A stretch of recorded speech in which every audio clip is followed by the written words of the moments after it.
मैं हूं राय बाबर अली और आज का हम अपना टॉपिक शुरू करने से पहले मैं आपसे दरख्वास्त करता हूं कि अगर आपको मेरी वीडियोस पसंद आ रही हैं तो मेरी वीडियोस को लाइक करें, शेयर करें, कमेंट करने के साथ साथ मेरे चैनल को सब्सक्राइब करें और बेल आइकन के बटन को प्रेस करें ताकि मेरी वीडियोस आपको बर वक्त मिलती रहें।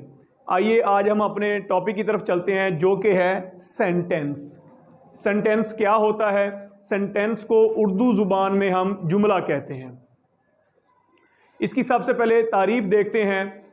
A set of words which is arranged through grammar rules and gives you a clear meaning is called a sentence.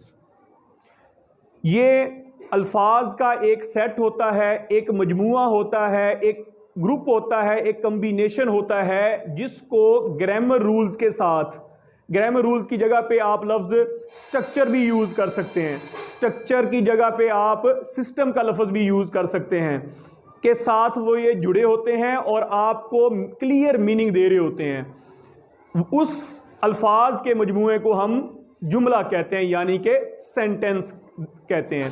आइए अब हम इसकी मिसालों से इसको देखते हैं। मिसाल के तौर पर मैं यहाँ दो आपके पास ग्रुप ऑफ वर्ड्स लिखूंगा। पहला, मैंगोज ईट दे। दूसरा मैंने लिखा दे ईट मैंगोज। अब आपके सामने मैंने ये दो ग्रुप ऑफ वर्ड्स लिखे हैं। अब देखेंगे कि इनमें से सेंटेंस कौन सा है और सेंटेंस कौन सा नहीं है।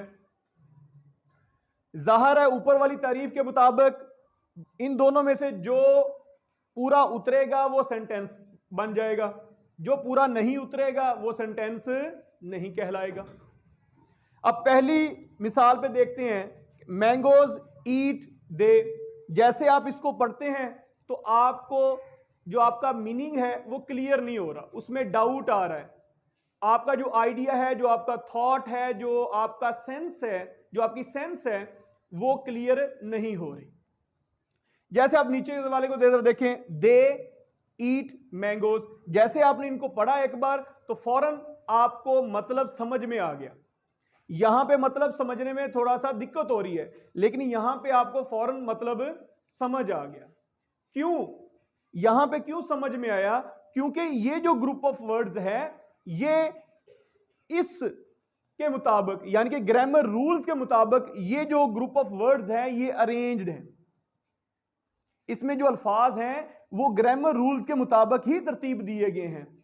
लिहाजा जिस वजह से ये वाला जो ग्रुप ऑफ वर्ड्स है ये आपको क्लियर मीनिंग दे रहा है, जिसकी वजह से ये आपका सेंटेंस कहलाएगा और ये वाला सेंटेंस नहीं कहलाएगा, क्योंकि ये आपको क्लियर मीनिंग नहीं दे रहा। उसकी क्लियर मीनिंग ना देने की सबसे बड़ी जो मेन वजह वो यही है कि ये वाला जो ग्रुप ऑफ वर्ड्स है ये इसके अंदर अल्फाज जो हैं वो ग्रामर रूल्स के मुताबिक, सिस्टम के तहत, स्ट्रक्चर के मुताबिक ये जुड़े हुए नहीं है।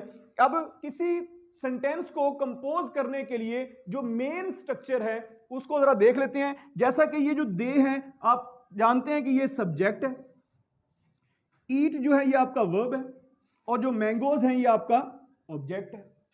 लिहाजा किसी भी सेंटेंस को तरतीब देने के लिए, कंपोज करने के लिए, बनाने के लिए जो आपका जो ग्रामर रूल है, बेसिक जो ग्रामर रूल है वो ये है कि सबसे पहले सब्जेक्ट आता है, फिर वर्ब आता है, उसके बाद ऑब्जेक्ट आता है। लिहाजा इस मिसाल के अंदर ये जो ग्रुप ऑफ वर्ड्स हैं ये इस रूल के पे पूरा उतरते हैं, जिसकी वजह से ये वाला जो ग्रुप ऑफ वर्ड्स हैं ये आपको क्लियर मीनिंग दे रहा है, क्लियर सेंस दे रहा है, आपके थॉट को, आपके आइडिया को क्लियर कर रहा है। लिहाजा हम इसे सेंटेंस कहेंगे। ये वाली जो मिसाल है ये आपका सेंटेंस कहलाएगा, ये वाला सेंटेंस नहीं कहलाएगा। क्योंकि अगर आप इसमें देखें तो ये आपका ऑब्जेक्ट है, ये आपका वर्ब है और ये आपका सब्जेक्ट है, जो बिल्कुल किसी भी फिक्रे को कंपोज करने का जो बुनियादी जो रूल है उसके बिल्कुल ये ऑपोजिट है।